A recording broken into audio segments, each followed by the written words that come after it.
Seperti Anda lihat, saat ini saya berada tepat di depan Lembaga Pemasyarakatan Permisan di Nusa Kambangan. Di sini ada cerita yang inspiratif. Walaupun cerita tentang seseorang yang dulu paling ditakuti di Jakarta atau bahkan di Indonesia. Karena dia adalah seorang preman. Siapa dia? Nama aslinya sih John Refra, tapi dia biasa dikenal dengan John K. Bukan cuma John K di dalam sini. Ada juga Edi Setiono. Anda tentu bertanya-tanya, siapa Edi Setiono? Ketika terjadi pengeboman Atrium Senen tahun 2001 sekitar itu. Nah, di sini ada juga Edi Setiono atau Abbas. Edi Setiono yang akan kita temui yang mendapat hukuman seumur hidup juga mengalami perubahan yang luar biasa. Dua orang ini yang akan saya ceritakan untuk Anda di Kick Andy. Karena itu, tetaplah di Kick Andy, saya akan masuk ke dalam dan kita akan dengarkan langsung cerita mereka. Mohon izin mau ketemu sama Pak John K sama Pak Edi Setiono.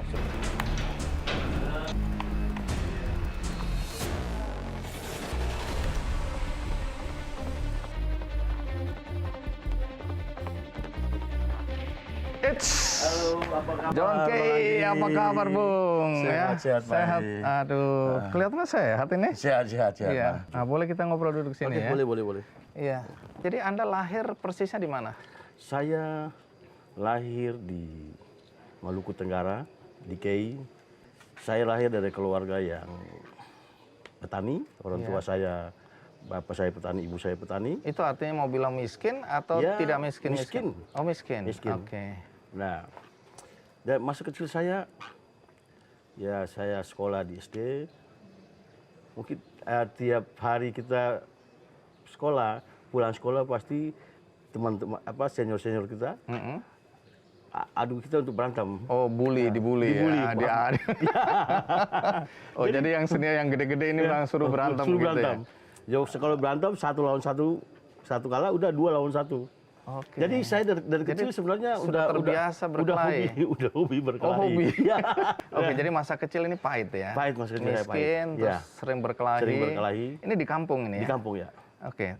Terus kemudian Anda pendidikannya sampai di mana? Saya sekolah SD, habis ke ST, Iya. sekolah teknik. Sempat STM? Saya sampai seharusnya dari SD ke STM. Iya. Tapi karena orang tua miskin, Iya. akhirnya saya dari SD ke SMEA. Udah bertentangan dengan keinginan saya. Udah sekolahnya udah karena udah sesuai dengan keinginan. Udah mulai sekolah berantem. Akhirnya putus di SMEA mau naik kelas 2. Mau kelas 2 selesai? Selesai putus. Diselesaikan. Ini bukan karena tidak mampu tapi tidak cocok ya? Memang tidak mampu dan tidak cocok. Oh, tidak mampu juga? Iya. Jadi otaknya nggak mampu? Iya. Kalau otak sih mampu. Oh, otak mampu, tapi biaya yang nggak hidup, mampu. biaya. Jadi Anda nggak tamat? Nggak pernah tamat. Sampai hari ini nggak pernah tamat? Akhirnya saya sampai di Jakarta, saya ikut persemaan. Oh, oke.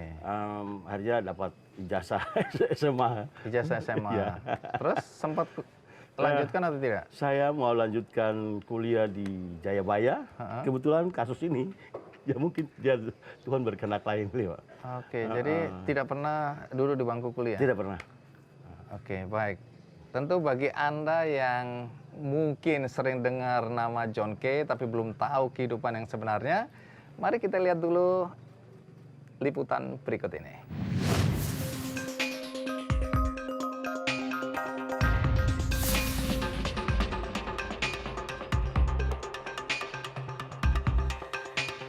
Tahun 2012 lalu, pernah terjadi kasus pembunuhan sadis di sebuah kamar hotel Jakarta.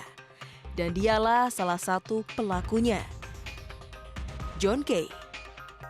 Ia pun dijatuhi hukuman 16 tahun penjara. 3 bulan saya di lapas Iris Batu, Nusa Kambangan. Namun, siapa sangka pria yang mendapat julukan The Godfather Jakarta ini telah berubah.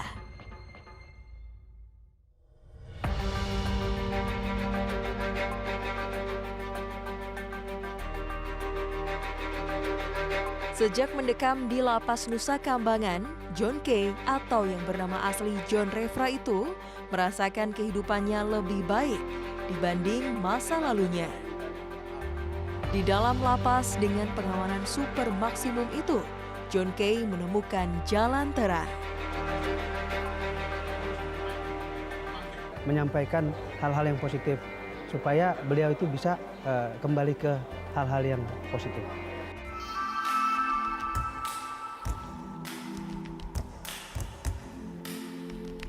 Di lapas Permisan ini, John Kay memulai jalan hidupnya yang baru.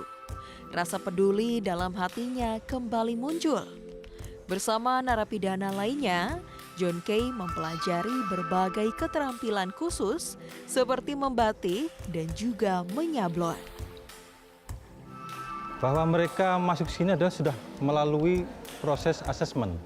Nah, dari situlah kita mencoba memilah-milah bakat apa sesuai dengan yang dimiliki.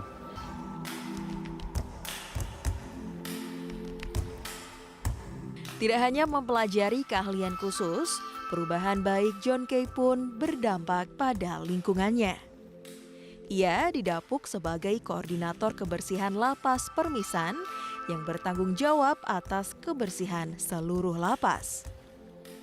Tidak hanya menjaga kebersihan, John Kay bersama narapidana lainnya juga menggagas berdirinya taman-taman indah di dalam kawasan lapas.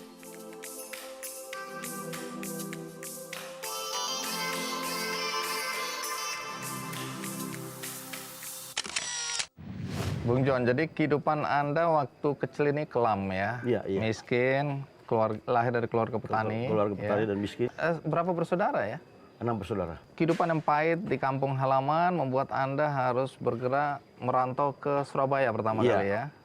Ini umur berapa ini? Saya waktu itu umur sekitar 18 tahun.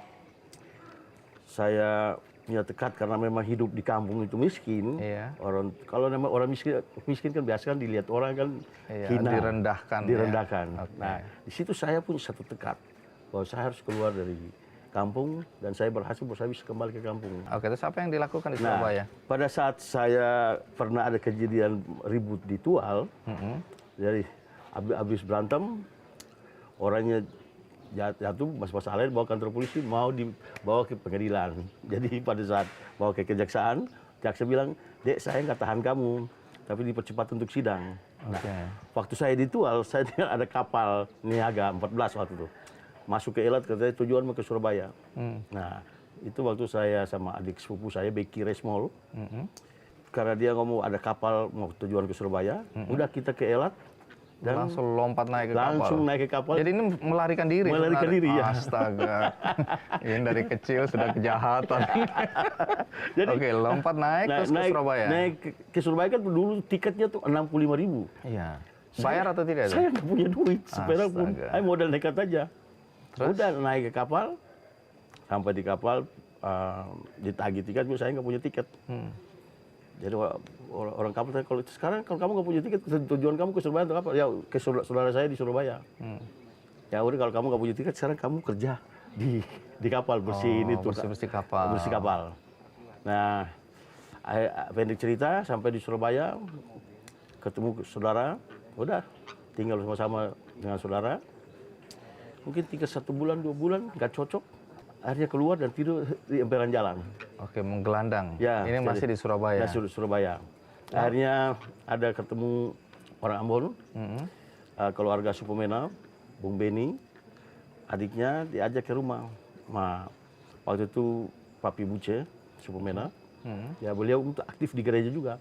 Dia tanya, "Nyong tinggal di mana?" Bilang tinggal sama teman orang Madura. Padahal saya tidur di emperan jalan. Akhirnya kenapa harus tinggal orang Madura? Tinggal di sini aja. Terus? Ya udah, ambil tas bawa tinggal sini. Sedangkan ini pakaian nggak ada, cuma pakaian di badan aja. Ini menarik ini, karena ini masa remaja Anda tinggal di rumah ya pelayan gereja gitu ya, atau majelis gitu ya? Hamba Tuhan, mereka suka nyanyi di gereja. Oh oke, nyanyi di gereja. Nah kemudian kan pasti orang bertanya-tanya, bagaimana mungkin kemudian seorang John Kay itu bisa terjebak dalam dunia hitam? Nah ini menarik ini, tapi nanti cerita abis ini. Sekarang kita rehat sejenak, ikuti terus Kick Andy. Saya nggak mau bunuh dia, hanya saya cuma mau kasih putus tangan. Astaga. Ternyata di luar dugaan, parang pas kena leher. Satu Mati? kali mati.